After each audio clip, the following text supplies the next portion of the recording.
हम बात कर रहे हैं जागरूक होकर एक सपना बुनने की जो साकार होगा और काम करेगा। अगर आप इसे अपने मन में रच लें तो आपका मन चमत्कारी हो जाता है। ये तंत्र है। ऐसी स्थितियां हुई हैं जहां तांत्रिकों ने एक बीज बोया और वहीं के वहीं उसे एक पेड़ बना दिया और 1-2 घंटे के अंदर वो फल देने लगा।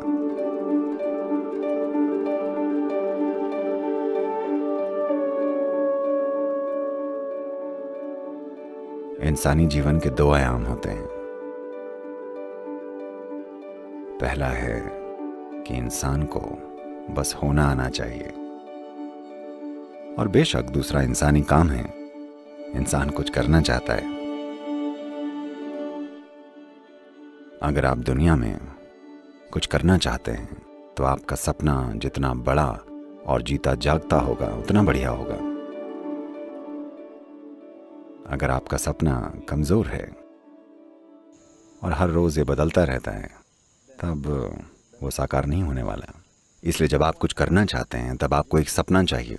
आपने वो प्रसिद्ध भाषण सुना होगा, हाँ मेरा एक सपना है, और इससे जबरदस्त चीजें हुई। इसने पूरे देश को बदल दिया। इसने एक संस्कृति को पूरी तरह से सिर्फ इसलिए बदल दिया क्योंकि ये किसी का सपना था। तो जब दुनिया में कुछ करने की बात आती है तब आपको एक सपने की जरूरत होती है, वरना कैसे होगा। लेकिन ये जरूरी नहीं है कि सभी सपने देखें। अगर सभी के खुद के अपने अपने सपने हैं तो वे कल्पनाएं बन जाएंगी और बात कहीं और ही चली जाएगी। जो व्यक्ति सचेतन है उसे एक सपना जरूर बुनना चाहिए। आप चाहते हैं मैं अपना सपना पूरा करूं या आप जाग चुके हैं? सपने के साथ ऐसा ही होता है ना, जब आप सो रहे होते हैं तब कोई आता है, सपना खत्म। अभी हम वैसे सपनों की बात नहीं कर रहे हैं। उन सपनों में आपके अंदर कई अधूरी चीजें बस फिर से बढ़ चढ़ कर सामने आती रहती हैं।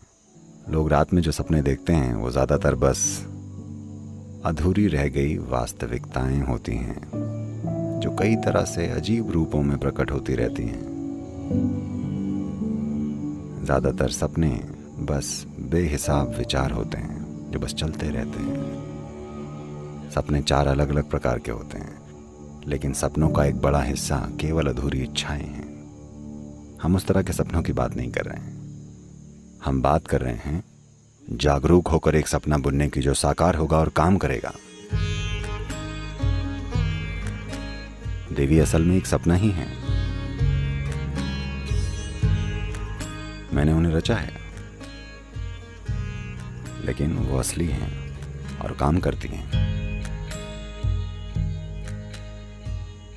दुनिया में एक संस्कृति है जिन्होंने इसे ठीक से समझा है। भारत में इसे कहने का तरीका काफी जटिल है, लोग समझ नहीं पाते हैं। लेकिन ऑस्ट्रेलिया के मुख्य निवासियों ने इसे सरलता से कहा है। ऑस्ट्रेलिया के वो दुनिया और दुनिया के बनाए जाने को सपने का समय कहते हैं। दुनिया भगवान का सपना है। दुनिया सच नहीं है।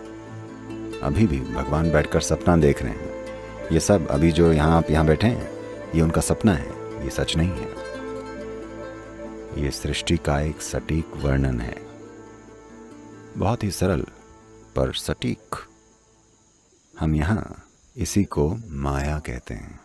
मॉडर्न फिजिक्स आपको यही बताना चाहती है कि सारा ब्रह्मांड सापेक्ष है। यह आपके सपने के सापेक्ष में है। आपका मतलब आपका व्यक्तित्व नहीं, बल्कि एक जीव के रूप में ये सच है। तो अगर कोई जीव एक रूप बनाता है, सपना अपने आप में एक रूप ही है। अगर वो एक रूप बनाता है तो वो साकार होगा। बेशक इसे थोड़ी सी मदद की ज़रूरत पड़ेगी, लेकिन अगर एक बार इसे मदद मिल जाए तो ये हमेशा साकार होगा। तंत्र का पूरा आयाम बस यही है। पश्चिम में तंत्र शब्द का मतलब है, कुछ मूर्खों ने ऐसी किताबें लिखी हैं जिसमें तंत्र को बेलगाम कामुकता बताया गया है। Okay? No, Tantra means technology. The technology of creating. Tantra needs a very vivid imagination. नहीं, तंत्र यानी तकनीक, कुछ रचने की तकनीक। तंत्र के लिए एक बहुत ही जीती जागती कल्पना चाहिए। ये ऐसा है, आप इसे आजमा सकते हैं। आप इस पर कुछ समय लगा सकते हैं। आप कुछ तोड़िएगा मत। आप बस एक पेड़ या एक घास के तिनके के पास जाकर बैठ जाइए। बस इस घास के तिनके को स्पष्ट रूप से याद करके इसे 100% अपने दिमाग में बनाइए। इसमें बहुत मेहनत लगती है, मेरा विश्वास कीजिए। मेरा पूरा बचपन मैं बस बैठकर छोटी छोटी चीज़ों की यादें अपने मन में बनाया करता था। और बस एक चीज़ के साथ अगर आप ऐसा कर लें, मैं बता रहा हूँ, अगर आप इस छोटी उंगली की यादें अपने मन में गढ़ लें तो आपका मन चमत्कारी हो जाता है। जब मैं यादें कहता हूँ तो इस छोटी उंगली में कितनी सारी विशेषताएं हैं। अगर आप इसके एक एक माइक्रो मिलीमीटर पर जाकर उसके छोटे से छोटे हिस्से पर ध्यान देकर इसकी याद अपने मन में बसा लें तो आपका मन एक विस्फोटक संभावना बन जाएगा। अभी अगर आप चाहें तो आप एक घास से एक छोटी उंगली पैदा कर सकते हैं। यही तंत्र है। ऐसी स्थितियां हुई हैं जहां तांत्रिकों ने एक बीज बोया, एक आम का बीज बोया और वहीं के वहीं उसे बड़ा कर दिया और कुछ ही घंटों में वो फल भी देने लगा, क्योंकि ये एक सपना है। पेड़ वैसे भी एक सपना है, आपका शरीर वैसे भी एक सपना है, पूरा ब्रह्मांड वैसे भी एक सपना है। एक स्तर पर ये एक सपना है, ये एक रिलेटिव चीज है। तो हमने इसी को माया कहा है। माया का मतलब ये नहीं है कि इसका अस्तित्व नहीं है। सपने का मतलब ये नहीं है कि इसका अस्तित्व नहीं है। ये वैसा नहीं है जैसा आप सोचते हैं कि ये है। जैसे आप अपनी 5 इंद्रियों से अनुभव करते हैं, ये बस वैसा नहीं है। इसकी प्रकृति अलग है। तो जब मैं अलग अलग चीज़ों की बात करता हूं, शायद मैं उन्हें अलग अलग चीज़ें कहूं, पर वो अलग अलग हैं नहीं, क्योंकि आप इसको भेद करने वाली बुद्धि से देख रहे हैं, इसलिए वो आपको अलग लग रही हैं। अभी आप यहाँ ज़मीन पर बैठे हैं और ऐसा सोच सकते हैं कि मैं यहाँ बैठा हूँ, पर धरती को ऐसा लगता है कि आप बस उसका एक हिस्सा हैं। और एक दिन कौन सही साबित होगा? अभी आप कह सकते हैं नहीं, ये सच नहीं है, मैं उठ सकता हूँ, मैं चल सकता हूँ, मैं दौड़ सकता हूँ, मैं कूद सकता हूँ, पर एक दिन जब धरती आपको खींच लेगी तो वो आप पर हंसेगी। तो सबसे अच्छा होगा कि आज रात आप बैठकर इन तीनों चीज़ों पर गौर करें। दिन के अंत में आप अपने बिस्तर पर बैठिए और पीछे मुड़कर देखिए कि सुबह उठने से लेकर पूरा दिन आपने किस तरह से बिताया। आप देखेंगे कि 90% समय आप काफ़ी मूर्ख थे। मैं प्रतिशत को लेकर उदार हूँ, मेरा यकीन कीजिए। अगर आपको बस थोड़ा सा काम या थोड़ी सी जिम्मेदारी दे दी जाए, अचानक आप कितने महत्वपूर्ण बन जाते हैं। अचानक आप ब्रह्मांड से भी बड़े बन जाते हैं। कितनी ही बार आप ब्रह्मांड के आकार से भी बड़े बन बैठे हैं।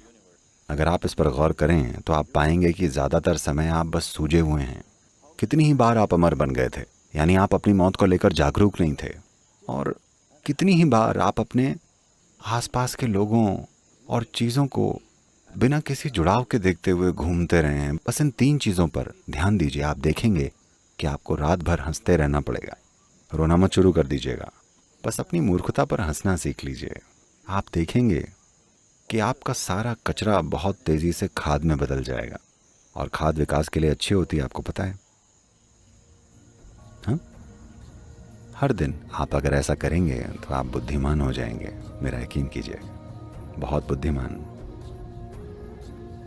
और मुझे बुद्धिमान लोगों की ज़रूरत है, मैं उन्हें ढूंढ रहा हूँ। यहाँ करने के लिए बहुत सारी चीज़ें हैं, लेकिन उतनी बुद्धि नहीं है। आइए उन्हें तैयार करें।